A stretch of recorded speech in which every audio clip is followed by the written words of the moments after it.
Dear students अस्सलाम वालेकुम। 11th class accountancy में आज हम सीखने जा रहे हैं books of original entry. Books of original entry दरअसल वो रजिस्टर्स हैं जो हम कंपनीज में, बिजनेस यूनिट्स में, फर्म्स में यूज़ करते हैं। इन रजिस्टर्स में हम ट्रांजैक्शंस रिकॉर्ड करते हैं और तमाम वोचर्स, इनवाइसेस, कैश मेमोज या बिल्स का इंदराज करते हैं। Actually books of original entry 8 हैं, जिनमें journal, cash book, purchases book, sales book, purchases return book, sales return book, bills receivable book और बिल्स पेएबल बुक होते हैं। इन बुक्स रजिस्टर्स को हम बेसिक बुक्स भी कहते हैं, क्योंकि ये हमारा बेसिक रिकॉर्ड होता है और इसी रिकॉर्ड से हम लेजर मेंटेन करते हैं। डियर स्टूडेंट्स, क्योंकि बुक्स ऑफ ओरिजिनल एंट्रीज़ में हमारे पास बहुत सारी बुक्स होती हैं, जिनमें journal, cash book, purchases book, sales book, purchases return book, sales return book, bills receivable book और बिल्स पेएबल बुक होते हैं। लेकिन आज हम पढ़ेंगे जर्नल के मतलब, यानी जो जर्नल बुक हम मेंटेन करते हैं कंपनीज में, इसके मतलब आज हम पढ़ेंगे कि हम जर्नल को कैसे मेंटेन करते हैं। Dear students, books of original entry में जर्नल के मुतलिक आज हम एक न्यूमेरिकल क्वेश्चन सॉल्व करने की कोशिश करेंगे। फर्स्ट एंट्री इसकी है, हम फर्स्ट एंट्री लिखेंगे। On 1 March 2020 Aslam started business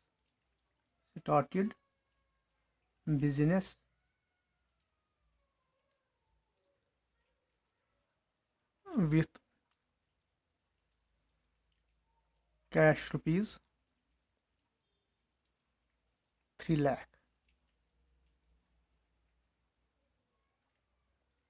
okay, और हम सेकंड एंट्री लिखेंगे।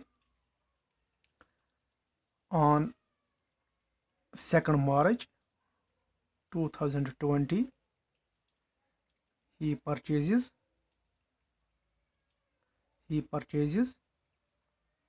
goods worth rupees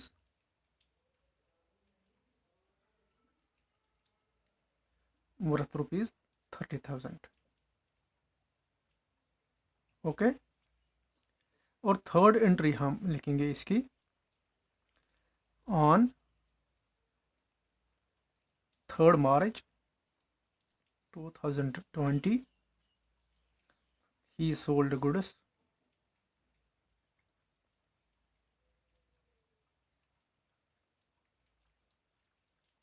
to Umar for cash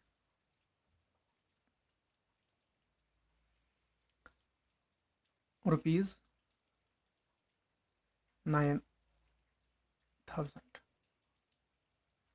और एक एंट्री हम लिखेंगे, चौथी एंट्री हम लिखेंगे। On 4 March 2020 he purchases fan worth rupees 5,000। Okay, ये 4 एंट्रीज हमने यहाँ पर लिखी है। हम कोशिश करेंगे इनको हम जर्नल में कैसे हम मेंटेन करेंगे।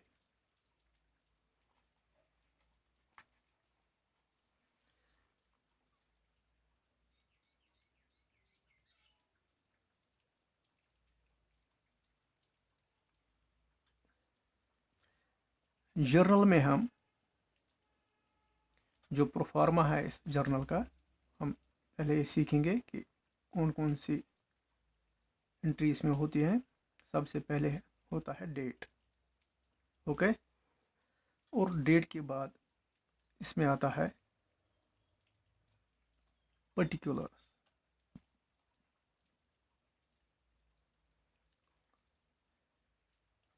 उसके बाद आता है लेजर फोलियो LF। उसके बाद आता है डेबिट एंट्री, डेबिट रुपीज़। और उसके बाद आता है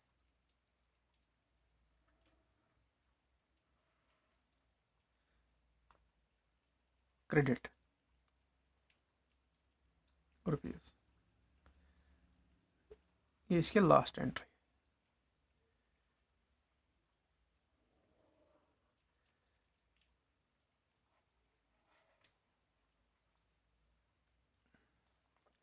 सबसे पहले हम कोशिश करेंगे, हम पहले जो हमारा पहला ट्रांजैक्शन है that is on 1 March 2020 Aslam started business. इसने बिजनेस स्टार्ट की है, कमेंस की है विथ कैश रुपीज़ 3 लाख। यानी यहाँ पर खास ख्याल हमें रखना है डेबिट और क्रेडिट एंट्रीज का। डेबिट द रिसीवर, जो हम रिसीव करेंगे, क्रेडिट द गिवर, जो हम जिसके हम पेमेंट करेंगे। जो पैसा हमसे निकल जाएगा वो हम क्रेडिट में लिखेंगे, जो हमारे पास आएगा वो हम डेबिट में लिखेंगे। ओके, पहले एंट्री की जानिब हम जाएंगे,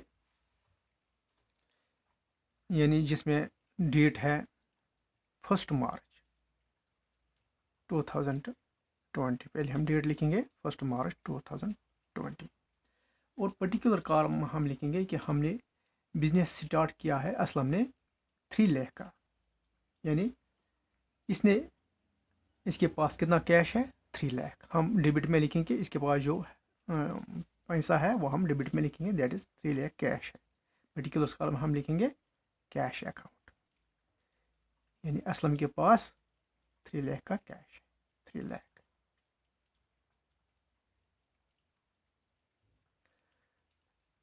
जो 3 लाख असलम के पास है, ये इसने पहले एंट्री में लिखा है कि started business with cash rupees 3 lakh, कि ये इस 3 लाख को कैपिटल के तौर पर बिजनेस में इन्वेस्ट करना चाहता है। तो हम लिखेंगे to capital account, to capital account. जब ये कैपिटल अकाउंट में जाएगा तो ये सीधे क्रेडिट जाएगा 3 लाख। ओके, और हम डिटेल में भी लिख सकते हैं कि असलम ने ये पैसा इन्वेस्ट किया है कैपिटल में, being amount invested as capital. हमारी पहली ट्रांजैक्शन जनरल में मुकम्मल हो गई। दूसरी ट्रांजैक्शन क्या है? दूसरी ट्रांजैक्शन की तरफ हम जाएंगे। ऑन 2 मार्च 2020 ही परचेजेस गुड्स वर्थ रुपीज़ 30,000। यानी चीज़ें इसने परचेज की हैं, खरीदी हैं 2 मार्च को 30,000। हम इसको एंट्री में लिखेंगे। हम लिखें सबसे पहले डेट 2 मार्च,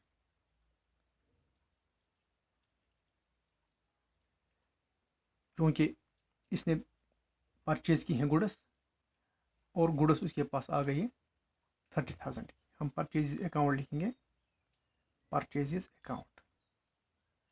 यानी इसने परचेज की है, क्या की है परचेज? गुड्स। कितने की?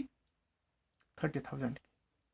हम लिखेंगे डेबिट कॉलम में 30,000, क्योंकि गुड्स इसके पास आ गई और कैश इससे निकल गया कितना? 30,000। हम लिखेंगे टू कैश अकाउंट।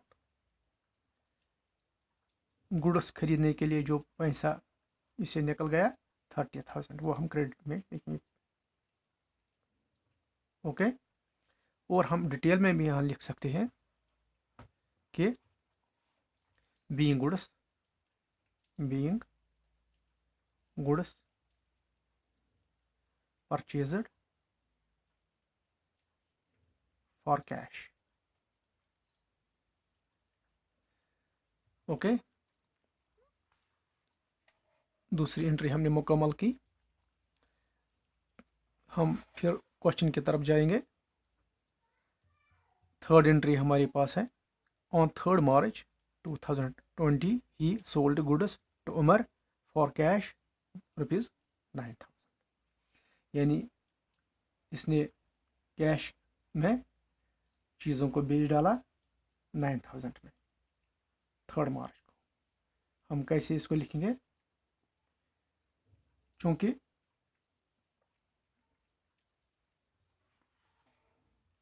पहले हम लिखते हैं डेट, हम 3rd March लिखेंगे, 3rd March।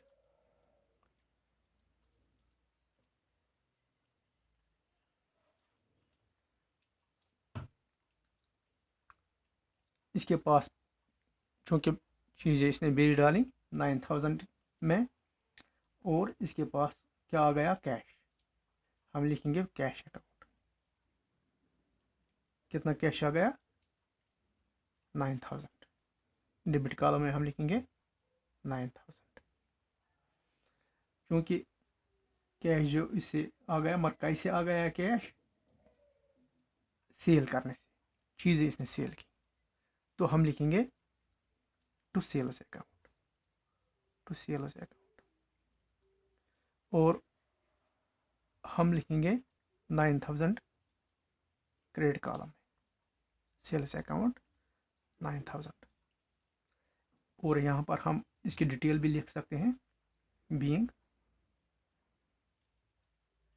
Goods sold to Umar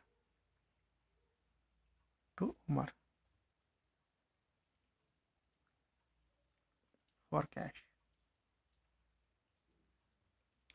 अब हमारे पास है लास्ट एंट्री, इसकी तरफ हम फिर जाएंगे। फोर्थ एंट्री क्या है हमारे पास, ऑन 4th March 2020 ही परचेजेस फैन वर्थ ₹5,000। यानी असलम ने 4 मार्च को एक फ़ैन खरीदी 5,000। इसको हम कैसे जर्नल में एंट्री करेंगे, सबसे पहले हम लिखते हैं डेट, हम लिखेंगे 4 मार्च 2020। उसके बाद हम लिखेंगे किसने एक फ़ैन खरीदी 4 मार्च को 5,000। हम लिखेंगे फ़ैन अकाउंट, यानी क्योंकि ये इसके पास डेबिट में आ जाएगी 5,000 फ़ैन अकाउंट। हम लिखेंगे डेबिट कॉलम में 5,000।